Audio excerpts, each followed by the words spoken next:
Hi, everyone, and welcome to Massachusetts Strong for our final segment on mental health.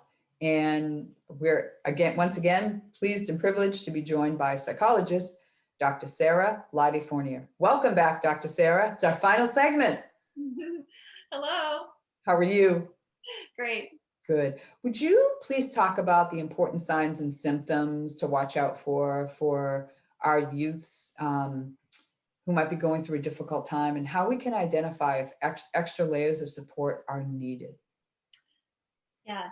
Increasing awareness and getting eyes on some of these issues early on can really help prevent the worsening of symptoms. So it's very important. And each type of clinical issue does carry specific criteria, but generally, the way we look at it is any changes in mood, thought process, or behavior that causes significant distress or dysfunction that lasts for 2 weeks or longer, or is evident across multiple settings, is really cause for concern.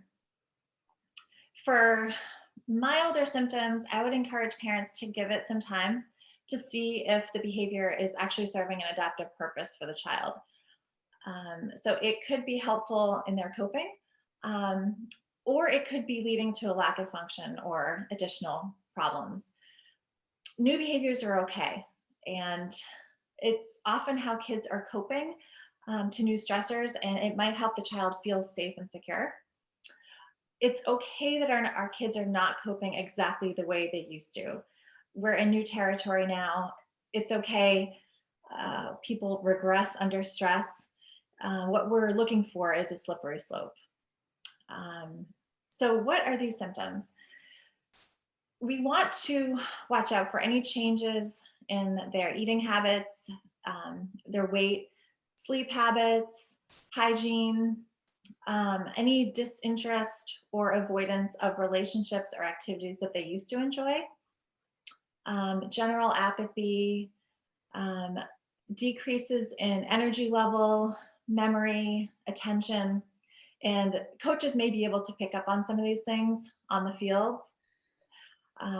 Decreased school performance or athletic performance. So if their grades are suffering, or they're not playing the way they used to, that can be important as well. Increases in physical complaints can be an important indicator. Increases in irritability is often something in kids that can indicate a problem. Anger in teens, and relational conflict, maybe with teammates that they don't normally have, that can be an important indicator of depression and anxiety as well. Also of note is increases in lying in teenagers. Also these days of concern is an increase in what we call safety or protective behaviors, where something like hand washing or other behavior becomes much more frequent.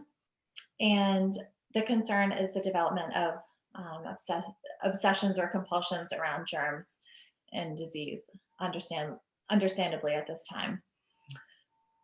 The most alarming symptoms would be increases in aggressive or high risk or reckless behaviors, including substance use, an overall sense of hopelessness or worthlessness, preoccupation with death, a desire to escape life or completely isolate or detach from other people. If there are dangerous or drastic changes, or there is a risk of harm to themselves or other people, you really need to seek help immediately and not wait. Doctor, you talked earlier about distress and dysfunction. So my question to you is, does distress cause dysfunction? Sometimes it does, but not always.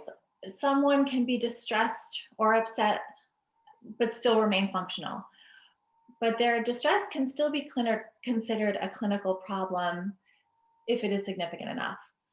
Additionally, someone could be very dysfunctional in how they are carrying out their life activities, but not be distressed and not have a care at all about it.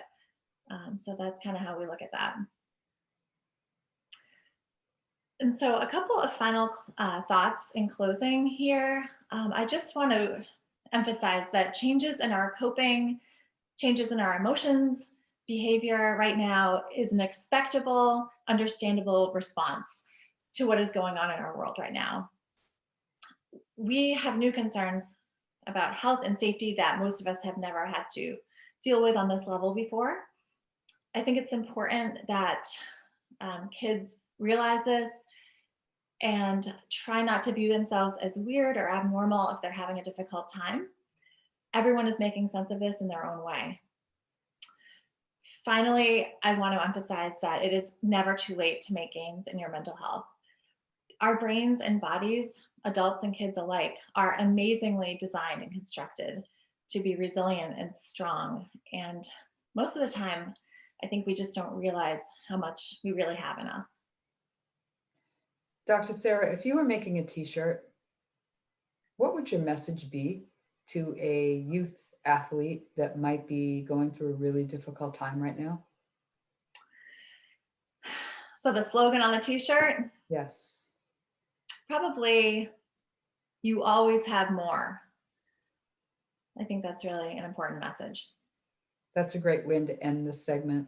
Dr. Sarah, we can't thank you enough for your expertise and your time and your kindness that you've extended with our youth athletes and families. And just to remind everybody, these added resources, if your family is in need, will be posted on our Massachusetts Strong, Massachusetts Youth Soccer Association website. So go to www.mayouthsoccer.org, hit the programs tab, and you will see the Massachusetts Strong heading. Again, go ahead, Dr. Sarah, sorry.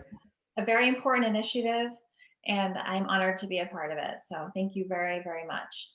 We were honored to have you, and thank you all for listening, and thank you so much for joining us.